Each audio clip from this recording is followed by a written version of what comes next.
नमस्कार, स्वागत है आप सभी का बनो अपना फाइनेंस मिनिस्टर में। और मैं हूं आपके साथ कविता थपलियाल। और आज शो की चर्चा बेहद खास मुद्दे के साथ, जहां पर इन्वेस्टर्स निवेशकों के फायदे की बात सामने आई है। सेबी हमेशा की तरह एक बार फिर से निवेशकों के हितों का संज्ञान लेते हुए और उनके पक्ष में फैसला सुनाते हुए और हाल के वर्षों में म्यूचुअल फंड की लागत संरचना में सेबी ने बड़ा बदलाव किया है। ये सुनने में भले ही थोड़ा सा आपको तकनीकी लगे कि ये कॉस्ट स्ट्रक्चर की बात हो रही है, हमारे मतलब की बात कैसे हो सकती है, लेकिन असल बात यह है कि इसका सीधा असर हर उस रिटेल निवेशक पर पड़ेगा जो इक्विटी, डेट, इंडेक्स फंड या ईटीएफ में पैसा लगाता है।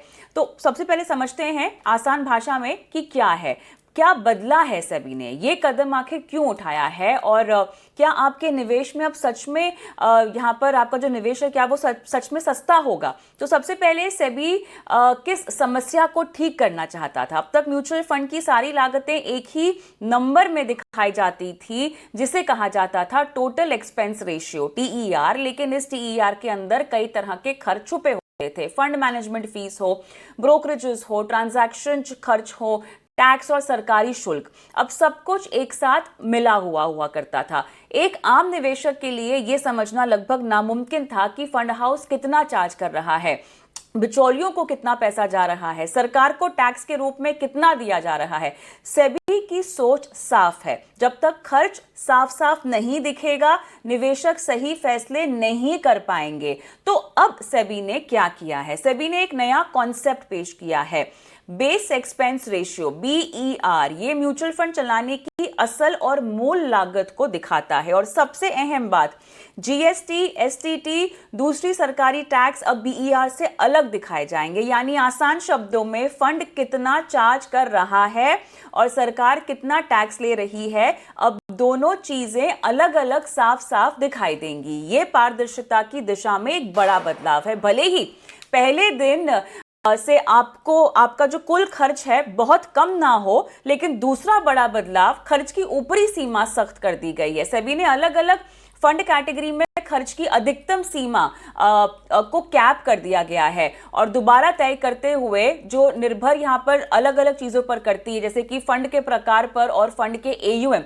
यानी कितनी बड़ी राशि वो मैनेज करता है, इन सब पर डिपेंड करती है। उदाहरण के तौर पे इंडेक्स फंड ईटीएफ का बीईआर अब अधिकतम यहां पे 0.9% होगा, यानी पैसिव फंड सस्ते ही रहने चाहिए। इक्विटी फंड जैसे बड़े होते हैं उनकी लागत घटेगी। 50,000 करोड़ से ऊपर वाले फंड का कैप सिर्फ यहां पे 0.95% है।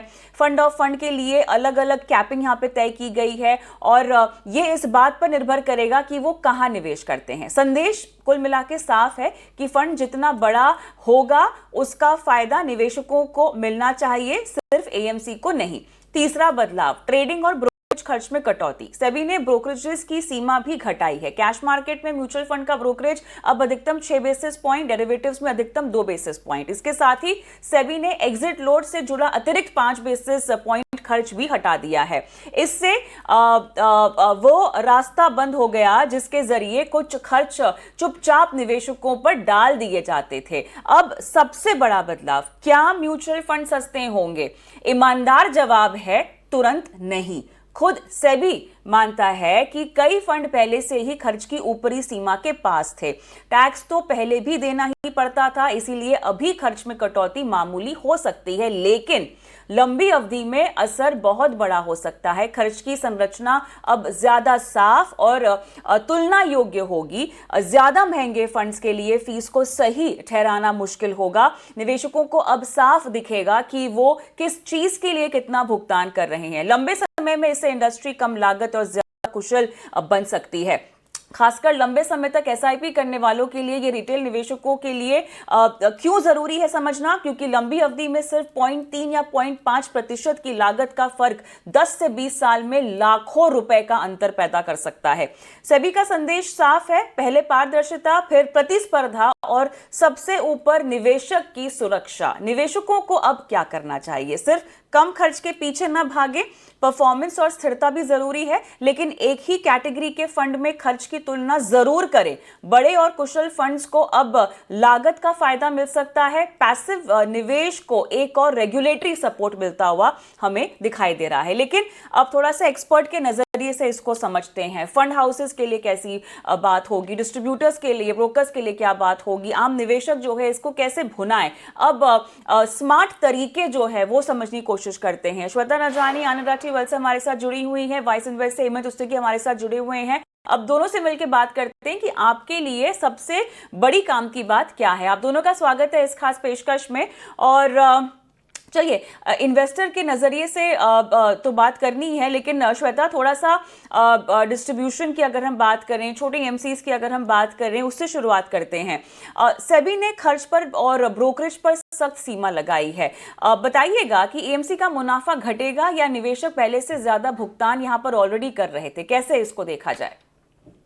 जी, जरूर कविता जी। ये बहुत महत्वपूर्ण टॉपिक है समझने के लिए। और अगर मैं एएमसी के नजरिए से देखूं तो देखें, जैसे आप भी समझा रहे थे, अगर कोई कोई 50,000 करोड़ की स्कीम है जहां पे पहले आप करीबन 1.2% का एक्सपेंस रेशियो दे रहे थे, सब मिला के इसमें हो सकता है आपका जैसे आप कह रहे थे पहले एक टीईआर रहता था, उस पर ऊपर खर्चे लगते चलते थे। तो अगर आपका पहला टीईआर था 1.05%, इस पे 5 पैसा एक एग्जिट लोड का लग जाता था, आप हो गए 1.1 पे। एक कंपोनेंट था जीएसटी ऑन मैनेजमेंट फी जो अलग से चार्ज होती थी, तो वो मिला के 10 पैसा और पकड़ लें तो 1.2% पे आते थे। अब कुछ चीजें हैं जो क्लैरिटी आ गई है, क्योंकि सेबी ने कहा है ब्रोकरेज आप कितनी दे रहे हैं। जब भी एक फंड स्टॉक्स को खरीदता बेचता है तो ब्रोकरेज फी पे कर रहा है, तो वो 6 पैसे के ऊपर नहीं हो सकती।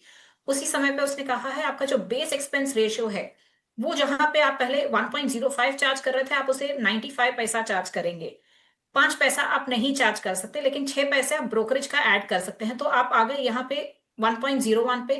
प्लस जो स्टैट्यूटरी खर्चे होते हैं, अगर एक रफ एस्टिमेट करें, जो टैक्सेस जाती है, जो रजिस्ट्रार की फीस जाती है, वो करीबन 10 से 12 पैसे और आपकी जुड़ गई।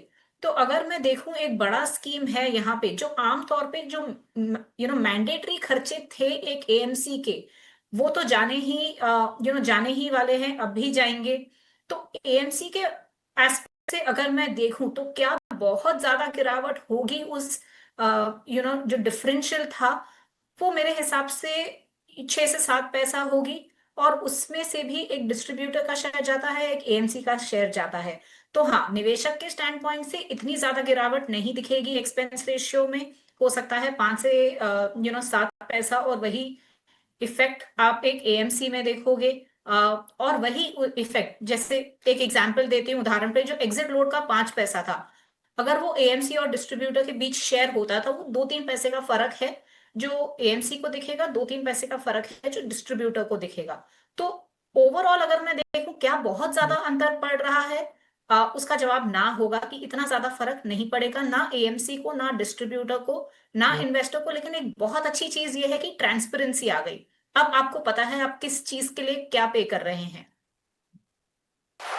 और राइट, चलिए अब और भी पहलू हैं, लेकिन हेमंत सर अभी आपसे हमें समझना होगा, थोड़ा सा ब्रोकरेजेस और डिस्ट्रीब्यूटर्स की तरफ से मुझे समझना है। आपको लगता है ये, खैर सवाल श्वेता से भी मैं आगे चलकर करूंगी, लेकिन उससे पहले क्योंकि हम यहाँ पर बहुत ज़्यादा फायदा इंडेक्स फंड को होता हुआ देख रहे हैं, ये सस्ते होते हुए जा रहे हैं हेमंत सर, क्या आप इक्विटी फंड्स को अगर हम देखें, सिर्फ परफॉर्मेंस से ही अपनी फीस सही ठहरानी होगी? क्या अब वक्त वैसा आ जाएगा जिस तरह का पुश हमें मिलता हुआ दिखाई दे रहा है?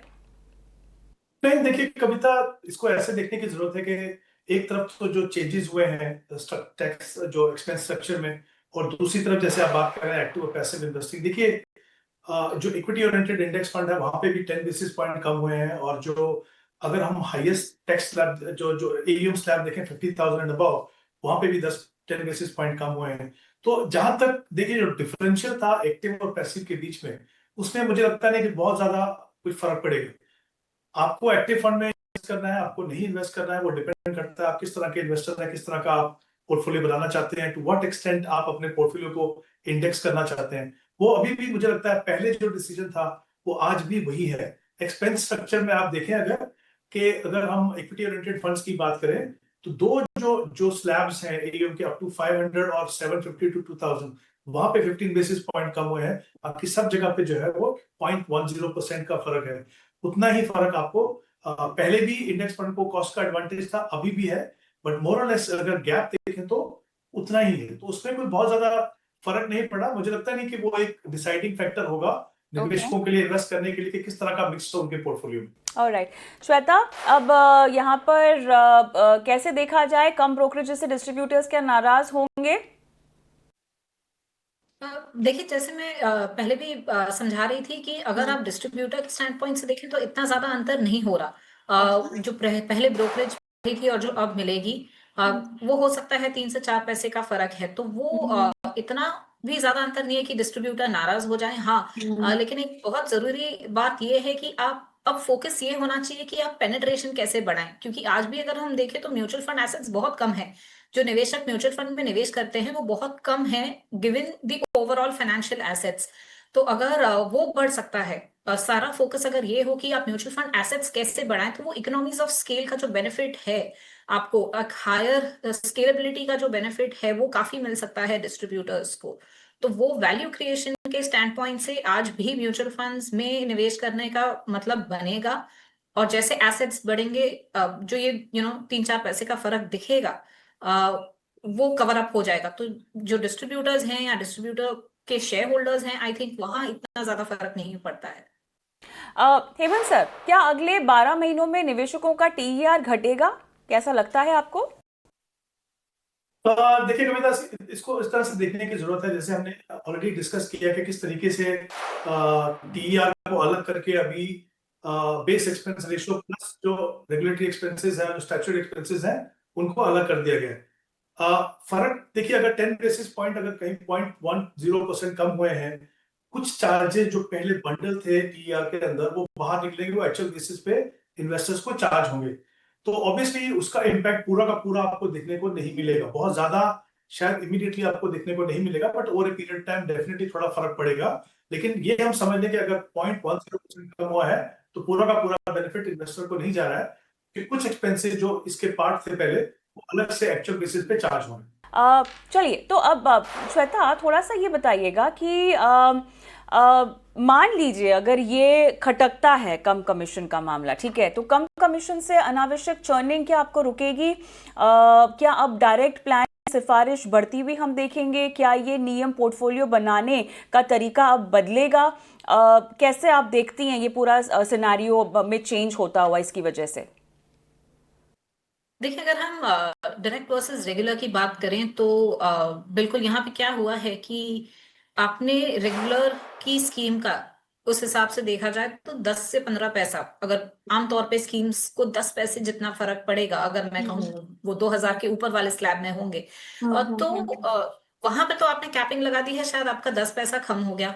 लेकिन ये रेगुलर प्लान की बात होगी। डायरेक्ट प्लान में अगर हम देखें तो पहले भी आपको ऐसी कोई स्कीम थी जो रेगुलर प्लान पे शायद 1.50 पे मिल रही थी, और डायरेक्ट प्लान में अगर आप जाते थे तो आपको वहां पे 70 पैसे पे मिल रही थी, तो 80 पैसे का फर्क आपको वहां पर भी था। और शायद नए रिजीम में अब ये बेस एक्सपेंस रेशियो कम होने के बाद भी वो जो गैप आपको दिखेगी 70 से 75 पैसे की, वो गैप दिखेगी। तो वो एडवांटेज या वो ऑप्शन एक निवेशक के पास पहले भी होता था कि आप कम खर्चे पे जाना चाहें तो आप डायरेक्ट में चले जाएं। और आज भी वो जो गैप दिखेगी उन्हें शायद उतनी या 5 पैसा कम दिखेगी, तो उतना ज्यादा फर्क नहीं है। आई थिंक फोकस ये होना चाहिए कि कहाँ आपके लिए ज्यादा वैल्यू क्रिएट हो रही है। अगर एक निवेशक समझता है कि हम अपना खुद रिसर्च कर सकते हैं, तो वो आज भी डायरेक्ट जाएंगे नए रिजीम में भी। लेकिन जहां वो वैल्यू क्रिएट कर रहा है एक डिस्ट्रीब्यूटर उनके लिए, तो म्यूचुअल फंड एक ऐसा इंस्ट्रूमेंट है जहां जो आपकी रिटर्न डिफरेंशियल है वो 15 से 20%, और कुछ कुछ सालों में जहां मार्केट बहुत अच्छा कर रहा है हमने देखा है 50% की भी डिफरेंस हो सकती है। तो ये एक कॉस्ट वर्सेस वैल्यू की जो बात पहले होती थी आज भी लागू होगी, कि वैल्यू आप कितना क्रिएट कर पा रहे हो to get that money in the regular code. Alright. Hemant sir, क्या आप निवेशकों को बड़े फंड्स को प्राथमिकता देनी चाहिए? क्या पैसिव निवेश अब और मजबूत होगा? फंड ऑफ फंड्स अभी भी यहाँ पर महंगे हैं, क्या वो ज़रूरी है? किस तरह से देखा जाए इस पूरे बदलाव को अब निवेशक के नज़रिए से? देखिए कविता, यहाँ पे दो डिफरेंट एस्पेक्ट है। अगर हम फंड ऑफ फंड की बात करें तो ऑब्वियसली वहां पे जो एक्सपेंस रेशियो है वो कम होगी। पहले भी अगर आप देखें, जो इन्वेस्टर्स फंड ऑफ फंड में इन्वेस्ट करते थे वो इसलिए करते थे क्योंकि वो चाहते थे कि एक ही इन्वेस्टमेंट से वो जो जिस तरह का डाइवर्सिफिकेशन चाहते हैं थ्रू डिफरेंट फंड्स, एक इन्वेस्टमेंट से उनको मिल जाए। तो वो जो आई थिंक जो बेनिफिट था या जो इन्वेस्टर्स को लगता था वो बेनिफिट है, वो अभी भी है। एक्सपेंस रेशियो कम हुआ है तो ऑब्वियसली अगर आप फंड ऑफ फंड में ऐसे कैटेगरी बिलीव करते हैं तो आपको तो फायदा है, बिकॉज एटलीस्ट आपके जो एक्सपेंस रेशियो है वो 15 बेसिस पॉइंट से वहां पे कम होगी। जहां तक बड़े और छोटे फंड्स का सवाल है, देखिए नॉर्मली जैसे मैंने कहा, दो कैटेगरी को छोड़ के सब जगह पे 0.10% का डिफरेंस है। जो डिफरेंशियल पहले भी था वो अभी भी बना हुआ है। ऑफ कोर्स जो बड़े फंड्स हैं उनके अलग एडवांटेज है, उनके पास थोड़ी बैंडविड्थ रहती है to absorb this kind of expense. और अगर छोटे फंड्स की बात करें तो ऑब्वियसली उन पर थोड़ा इम्पैक्ट पड़ सकता है क्योंकि उनके पास बहुत ज्यादा लीवे रहता नहीं है वहां पे। बट जो डिफरेंशियल था अगर आप बात करें तो मोर और लेस दो कैटेगरी को छोड़ के बाकी उतना ही है डिफरेंशियल था जो पहले था। तो वो जो चैलेंजेस पहले थे वो अभी भी है, जो बेनिफिट्स थे वो अभी भी है। तो अगेन जहां तक इन्वेस्टर्स का सवाल है, क्लियरली आपको दो तीन चीजें देखनी है। आपको सुटेबिलिटी देखनी है, आपको देखनी है कौन सा फंड कंसिस्टेंटली परफॉर्म कर रहा है। आप जब बड़े फंड में इन्वेस्ट करते हो तो आप इसलिए भी करते हो कि परफॉर्मेंस कंसिस्टेंसी की वजह साथ में आप उस ब्रांड से कंफर्टेबल हो, उनके ट्रैक रिकॉर्ड से कंफर्टेबल हो। तो I think there are different factors जिनको आपको देख के डिसाइड करना है। जस्ट बिकॉज 10-15 पैसे का अगर कहीं फर्क है, इक्विटी जैसे और इक्विटी ओरिएंटेड फंड में बहुत ज्यादा फर्क नहीं पड़ता है कविता। हमने पहले भी देखा है कि ऐसे ऐसे फंड्स हैं जिनके एक्सपेंस रेशियो कम है, लेकिन अगर आप परफॉर्मेंस की बात करें तो जो फंड ज्यादा चार्ज कर रहे हैं कहीं बेटर परफॉर्मेंस दे रहे हैं। और पोर्टफोलियो क्वालिटी कैसा है, लेवल ऑफ डाइवर्सिफिकेशन कैसा है, बहुत सारे फैक्टर जो आपको देखते हैं डिसाइड करने के लिए। ऑफ कोर्स कॉस्ट एक फैक्टर हो सकता है, but in the long run I think काफी सारे फैक्टर्स हैं, उन सबको देख के फिर भी आपको डिसाइड करना है।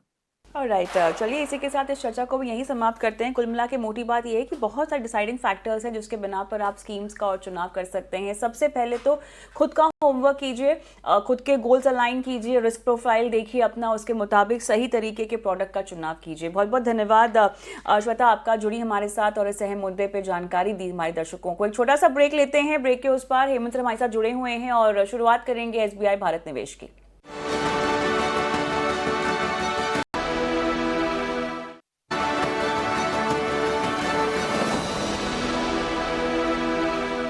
वेलकम बैक, आप देख रहे हैं वन अपना फाइनेंस मिनिस्टर और हमारी ये खास पेशकश। महीने की शुरुआत में बड़े बड़े पैसों के काम होते हैं, जैसे सैलरी आती है, बिल भरने होते हैं, खर्चों की प्लानिंग होती है। लेकिन जिस तरह हम अपने खर्चों की प्लानिंग करते हैं उसी तरह अपने निवेश की प्लानिंग करना भी उतना ही ज़रूरी है। और इसी आदत को बढ़ावा देने के लिए SBI म्यूचुअल फंड्स और टाइम्स नेटवर्क मिलकर एक खास राष्ट्रीय इन्वेस्टर अवेयरनेस पहल शुरू कर रहे हैं जिसका नाम है भारत निवेश, बेहतर कल। और इस पहल का मकसद भारतीयों में लगातार निवेश करने की आदत को प्रोत्साहित करना है ताकि अपना आर्थिक भविष्य आप सुरक्षित कर सके। और आज की इस कड़ी में हम SIF की बात करने वाले हैं। हमारे साथ हेमंत की जुड़े हुए हैं। स्पेशल इन्वेस्टमेंट फंड एक बेहतरीन कैटेगरी जहां पर निवेशकों को अगर थोड़ा ज्यादा पैसा अगर निवेश करना है, लगाना है, तो उसका एक विकल्प दिया जा रहा है। कुछ समझाइएगा आसान भाषा में, क्या है ये SIF?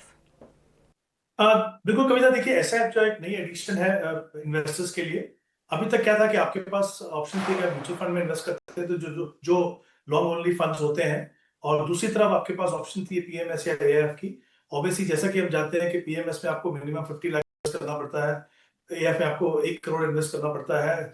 कॉम्प्लेक्स स्ट्रैटेजीज हैं और इवन टैक्स स्ट्रक्चर थोड़ा डिफरेंट है। तो कहीं ना कहीं सेबी और इंडस्ट्री को लगा कि ऐसी एक ऑप्शन होनी चाहिए कि जो निवेशक म्यूचुअल फंड में इन्वेस्ट कर रहे हैं, जिन्होंने अपना पोर्टफोलियो बनाया है और over a period of time जिनका रिस्क प्रोफाइल चेंज होता है, उनको लगता है कि वो डिफरेंट स्ट्रैटेजीज और अलग तरह के फंड अपने पोर्टफोलियो में शामिल करें ताकि रिटर्न बेहतर हो सके और ऑब्वियसली वो उनकी जो रिस्क प्रोफाइल है उसकी लाइन में हो और वो कहीं ना कहीं मीनिंगफुल एडिशन उनके पोर्टफोलियो में, उसको ध्यान में रखते हुए SIF को इंट्रोड्यूस किया गया है। तो ये इन दोनों के आप कह सकते हैं कि बीच में है, वो आपके डाइवर्सिफिकेशन का बेनिफिट भी है और जो बेनिफिट आपको AIF या PMS में होते हैं वो स्ट्रैटेजीज, कुछ स्ट्रैटेजीज यहाँ पे आपको देखने को मिलेगी, उनमें आप इन्वेस्ट कर सकते हो। तो मुझे लगता है एक अच्छा एडिशन है, स्पेशली उन निवेशकों के लिए जो अपने इन्वेस्टमेंट यूनिवर्स को बड़ा करने या एक्सपेंड करने के लिए देख रहे हैं। सर ये बताइएगा कि ये SIF निवेश कहाँ करते हैं, किस तरह से फंड मैनेजर्स अपनी रणनीतियां तय करेंगे? जी, ये बहुत ही इंपॉर्टेंट सवाल है। देखिए तीन कैटेगरी ऑफ फंड्स हैं एसआईएफ की जब बात करते हैं तो इक्विटी है, डेट है और हाइब्रिड है। अभी जो हम देख रहे हैं जो फंड पहले 3 एसआईएफ जो आए हैं वो हाइब्रिड में है, लॉन्ग शॉर्ट। तो बेसिकली वहां पे क्या होता है कि आपको एक मल्टी एसेट स्ट्रैटेजी यहाँ पे फॉलो की जाती है। और जैसा कि हम जानते हैं कि डिफरेंट स्ट्रैटेजीज हैं, डेरिवेटिव में आप जिसको यूज करते हो, कॉलर स्ट्रैटेजी है, स्ट्रैंगल है, स्ट्राइडल है। उन स्ट्रैटेजीज में से जो जो स्ट्रैटेजी उनके लिए जो वो चुनते हैं उसको फॉलो अप करके वो आपके लिए एक मल्टी एसेट पोर्टफोलियो बनाते हैं, जिसमें आपको इक्विटी, डेट, आर्बिट्राज। और बेसिक डिफरेंस क्या है कि अगर हम म्यूचुअल फंड की बात करें तो उनको अगर एक्सपोजर लेना है वहां पे डेरिवेटिव्स के अंदर स्पेसिफिकली, तो वो सिर्फ रिस्क को कम करने के लिए है। यहाँ पे आप उसको एज ए स्ट्रैटेजी यूज करते हैं कि आप इन्वेस्टर्स के लिए रिटर्न जनरेट कर सको, और उसमें फिर कमोडिटीज हैं। तो ये डिफरेंट 3 कैटेगरीज के फंड है, उसमें कुल मिला के 7 स्ट्रेटेजीज हैं। बेसिकली एसआईएफ जो है वो लॉन्ग शॉर्ट स्ट्रेटेजी पे काम करते हैं। सर, अब हर प्रोडक्ट में निवेश करने को लेकर कोई कॉस्ट होता है, और कॉस्ट की से भी बड़ी बात कोई ना कोई रिस्क होती है। हमेशा हम कहते हैं कि अपने रिस्क प्रोफाइलिंग कीजिए, अपने रिस्क एपेटाइट को समझिए। अब एसआईएफ में निवेश करने के लिए अपने रिस्क को आप कैसे समझें? यहाँ पर समझ तो जरूरी है, लेकिन रिस्क भी तो देखना होगा। जी बिल्कुल देखना होगा। जैसे हमने बात की, ये जो स्ट्रैटेजीज है ये कॉम्प्लेक्स स्ट्रैटेजीज हैं। ऑब्वियसली जरूरी नहीं है कि जैसे आप जब म्यूचुअल फंड में इन्वेस्ट करते हो एज ए निवेशक कि आप पूरी तरह से डेट और इक्विटी मार्केट को समझते हो, लेकिन आपको ये पता है कि उनमें इन्वेस्ट करने के जो अटेंडेंट रिस्क है वो क्या है, किस तरह का पोटेंशियल है रिटर्न का। अगर आप अपने पोर्टफोलियो में ऐसे आपको शामिल करना चाहते हैं तो बहुत इंपॉर्टेंट है कि आप इन स्ट्रैटेजीज के बारे में एटलीस्ट कुछ आपको मालूम हो कि डेरिवेटिव्स कैसे काम करते हैं, क्या उनके अटेंडेंट रिस्क है, क्या बेनिफिट हो सकते हैं। उसके बाद ही आप इन्वेस्ट कीजिए, क्योंकि बिना सोचे समझे अगर आप इन्वेस्ट करें तो कहीं ना कहीं आप जरूरत से ज्यादा रिस्क ले सकते हो। और दूसरी बात यह है कि एसआईएफ की जब बात करें तो मिनिमम इन्वेस्टमेंट जैसे 10 लाख है पर एएमसी। तो काफी सारे रिटेल इन्वेस्टर ने जिस तरह का रिटर्न कमाया है पिछले कुछ सालों में, तो ऑब्वियसली उनके पोर्टफोलियो में इन टर्म्स ऑफ अमाउंट तो एलिजिबिलिटी होगी, लेकिन वो समझना बहुत जरूरी है कि क्या इस स्टेज पे आपको इस स्ट्रेटेजी की को ऐड करने की जरूरत है या नहीं है। लेकिन अगर आप ऐसे निवेशक हैं जिन्होंने म्यूचुअल फंड में एक अच्छा पोर्टफोलियो बनाया है, एक्सपीरियंस इन्वेस्टर है, तो मुझे लगता है डेफिनेटली उन निवेशकों को एसआईएफ में इन्वेस्ट करना चाहिए। और शायद यही कारण है कि इंडस्ट्री भी चाहती है कि पहले निवेशक उसको समझें, और इसीलिए हम देख रहे हैं कि ज्यादा जो फोकस है वो हाइब्रिड स्ट्रेटेजी पे है। और धीरे धीरे फिर हम देखेंगे कि डिफरेंट कैटेगरीज जो है बाकी इक्विटी और डेट में वहां पे भी आपको प्रोडक्ट देखने को मिलेंगे। बिल्कुल। सर, लेकिन क्या हर किसी निवेशक को इसमें पैसे लगाने चाहिए? देखिए, कोर पोर्टफोलियो के तहत तो आपको ज़रूरी है कि आप एक बेस को मजबूत करें। एसआईएफ जैसे प्रोडक्ट्स की एक्सपेरिमेंटेशन आपको पोर्टफोलियो के किस स्टेज पर आकर शुरू करनी चाहिए? क्योंकि अहम गोल्स होते हैं आपके लाइफ के। बहुत लोगों के, अगर हम आम एसआईपी निवेशक की बात करें, लगातार हम देख रहे हैं कि महीने दर महीने एसआईपी रिकॉर्ड हाइस पर आ रही हैं। उन सबके लक्ष्य होते हैं बच्चों की पढ़ाई लिखाई, रिटायरमेंट, घर खरीदा है उसके लिए जोड़ने पैसे। एसआईएफ जैसे प्रोडक्ट को कब आकर अपने पोर्टफोलियो में जगह दें? कविता, देखिए 2 तरह के इन्वेस्टर मुझे लगता है ऐसा आपको दिखेंगे। एक, हम शुरुआत करते हैं उन निवेशकों से जो ऑलरेडी पीएमएस और एएफ में इन्वेस्ट कर रहे हैं।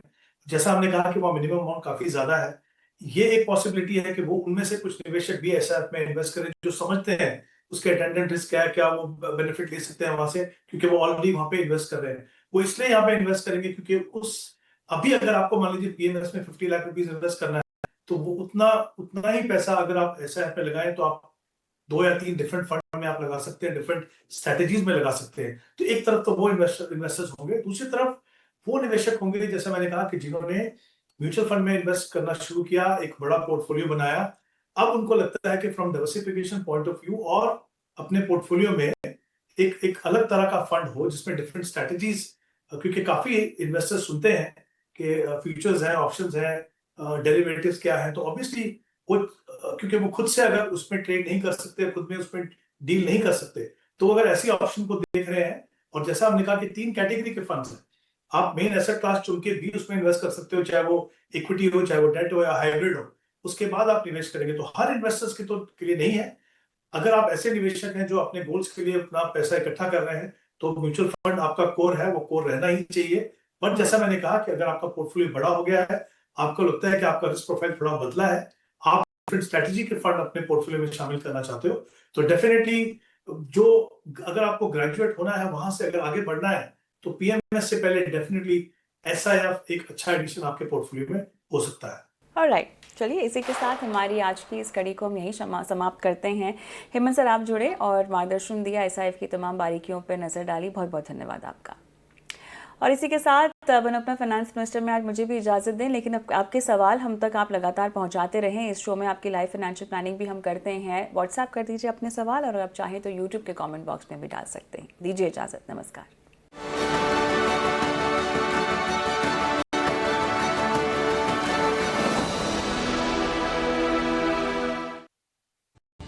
Association with SBI, the banker to every Indian, truly. हाँ, म्यूचुअल फंड्स रिस्की है। हाँ, लेकिन जैसे तू अपनी कैपेसिटी के हिसाब से वर्कआउट करता है, वैसे ही रिस्क प्रोफाइलर मुझे अपनी पर्सनल रिस्क टेकिंग कैपेसिटी बताता है और इसको मीटर फंड का रिस्क बताता है बिफोर आई इन्वेस्ट। यानी रिस्क है, लेकिन सोचा समझा रिस्क। म्यूचुअल फंड निवेश बाजार जोखिम के अधीन है। योजना संबंधी सभी दस्तावेजों को सावधानी से पढ़ें।